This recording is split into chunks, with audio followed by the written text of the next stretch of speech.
오늘 낭독할 책은 자존감이 쌓이는 말 100일의 기적입니다. 이마이 가즈아키 1995년 야마구치 대학 의학부 졸업 2006년 후쿠오카의 미라이 클리닉을 개업했다. 뇌과 의사인 그는 가능하면 약을 쓰지 않고 치료할 수 있는 방법을 독자적으로 모색했는데 그중 하나가 바로 입 호흡을 코호흡으로 바꾸는 아이우 배입 체조이다. 이에 관한 이론을 정리한 책들이 수많은 독자들에게 사랑받으면서 이름을 알렸다.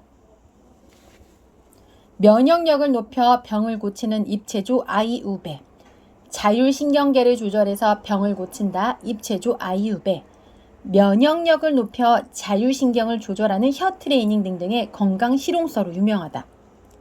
저자는 의사의 말만으로도 환자의 병을 치료할 수 있다는 걸 체험한 후 전문적으로 긍정 언어를 공부했는데 그것이 바로 펩토크다.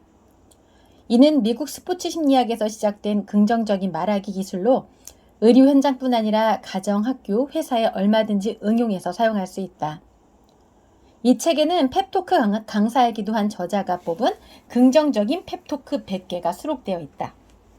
100일 동안 하루에 한 문장씩 여러 번 반복해서 연습하다 보면 어느새 몸도 마음도 건강해지고 인간관계도 일도 훨씬 수월해질 것이다. 목차 소개하겠습니다. 1장 자존감을 높이는 말, 2장 일잘러로 만들어주는 말, 3장 긍정 마인드가 생기는 말, 4장 장점을 발견하고 키워주는 말, 5장 의욕을 불러일으키는 말, 6장 불안을 가라앉히는 말, 7장 무심코 쓰는 위험한 말, 8장 마음의 벽을 허무는 칭찬의 말, 9장 나도 모르게 쓰는 부정적인 말, 10장 자존감을 높여주는 의학적 펩토크 이렇게 나누어져 있는데요. 제가 가장 기억에 남는 부분은 8장 마음의 벽을 허무는 칭찬의 말입니다. 자, 과연 어떤 말이 사람에게 칭찬을 해주는 말일까 궁금하시죠?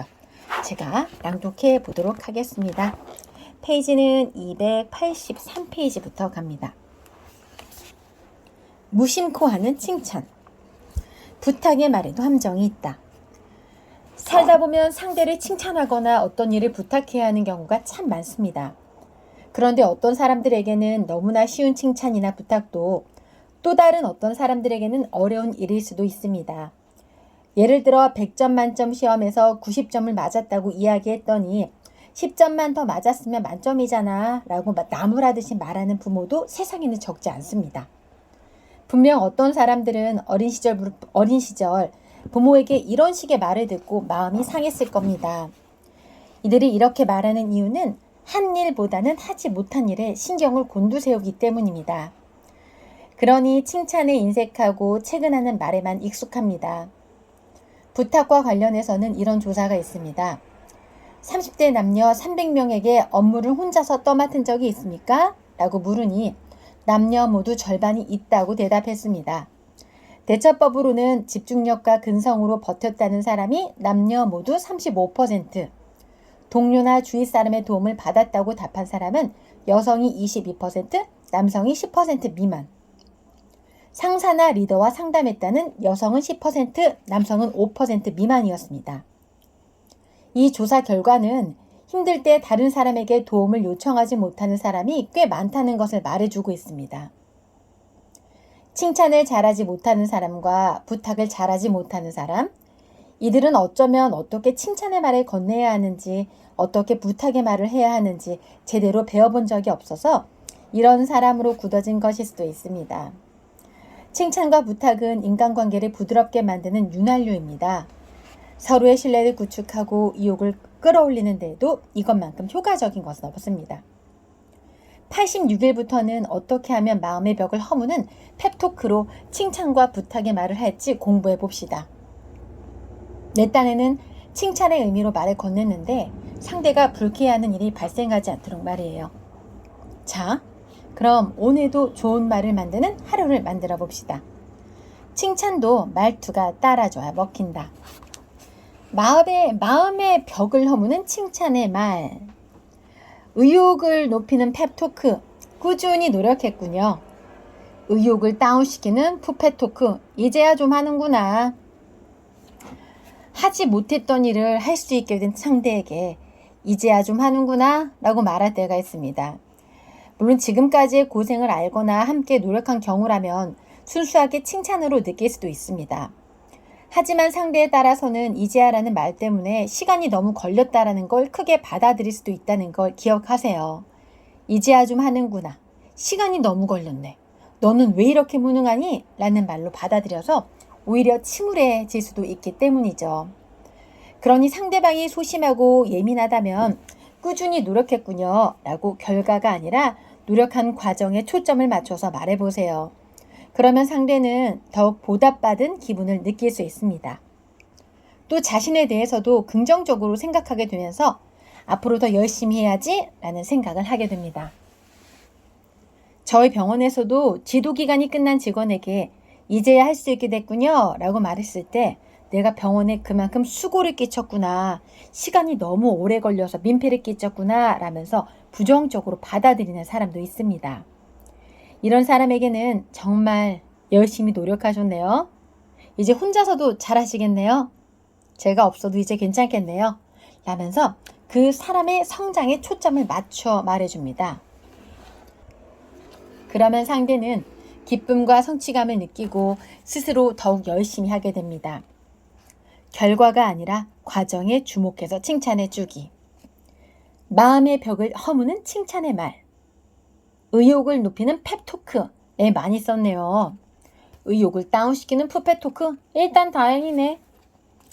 주어진 업무나 작업을 끝낸 사람에게 일단 다행이네 라고 말하는 사람이 많습니다. 하지만 일단이란 말에는 뒷일은 상관없이 당장은 이라는 뜻이 들어있습니다. 그 밖에도 임시 방편으로 우선 급한 대로 임시로 등의 뉘앙스를 풍길 때 쓰는 단어입니다. 따라서 일단 다행이네 라는 말을 들으면 듣는 사람에 따라서는 당장은 괜찮지만 앞으로 어떻게 될지는 모르겠다라는 부정적인 느낌으로 받아들일 수도 있습니다. 그러니 그 사람이 일을 끝냈을 때는 많이 썼네요. 노력한 보람이 있네요. 처럼 그동안 고생한 것을 인정하는 말을 건네세요. 이런 말을 들은 상대는 노력하길 잘했다, 노력한 보람이 있다 라고 느끼면서 스스로를 긍정하게 됩니다. 또 저 사람이 내가 열심히 했다는 걸 알아주는구나, 내가 애쓰고 있는 걸 봐주고 있었어 라면서 나에 대해 신뢰감을 갖습니다. 또 저렇게 나를 지켜봐 주는데 앞으로 더 열심히 해야겠다 라고 생각하게 됩니다. 그러면 마음이 선순환으로 이어집니다. 나 역시 그 사람에게 저렇게 열심히 하는데 내가 더 응원해 줘야겠다. 저 사람을 밀어주려면 또 뭘 해줘야 할까? 라는 식으로 생각하면서 다음엔 더 잘해보자고요 라는 말을 건네며 의욕을 북돋아 줄 수 있습니다. 노력한 과정을 확실히 인정해주기. 마음의 벽을 허무는 칭찬, 의욕을 높이는 펩토크. 더 좋아질 거예요. 의욕 다운시키는 푸페토크. 더 분발해야지.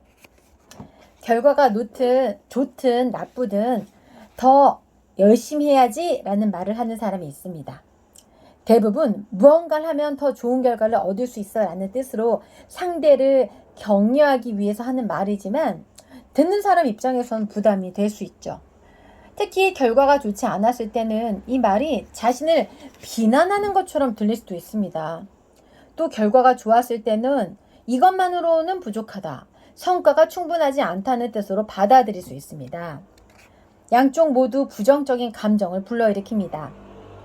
그런데 의외로 의료 현장에서도 이 말을 자주 씁니다. 의사, 간호사, 보호자들이 환자에게 이런 말을 아무 의심 없이 그냥 던집니다. 특히 더 좋아져야지 라는 말을 정말 자주 씁니다.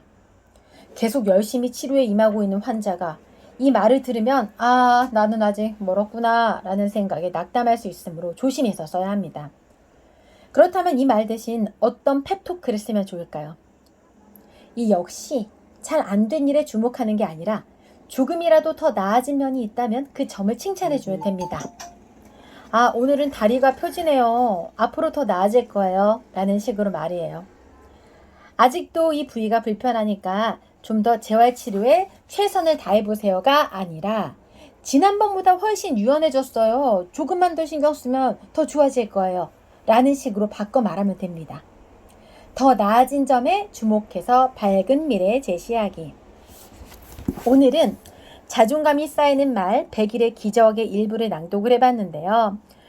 제가 스피치 전문가로서 스피치 강사로 스피치 운영한 지 벌써 내년에 9년이 되네요. 물론 제 강의 경력, 말에 대한 스피치 강의를 하는 전문가로서의 경력은 10년이 훌쩍 넘었고요. 학원에서 우리 수강생들에게 말에 대한 중요성, 말 한마디로 내 인생이 바뀔 수도 있고, 또 나의 말 한마디로 타인에게 어떤 영향을 줄 수 있다고도 매번 제가 이야기를 하는데요. 제가 지도를 하는 수강생 분들뿐만이 아니라 나 정말 말에 대해서 관심이 있는데 어떻게 하는 게 말을 잘하는 걸까? 혹은 존중받는 사람이 스스로 되고 싶거나 또 누군가를 존중하는데 그 말을 잘 표현하고 싶다면 오늘의 이 책을 꼭 읽어보면 도움이 될 것 같습니다. 자존감이 쌓이는 말 100일의 기적.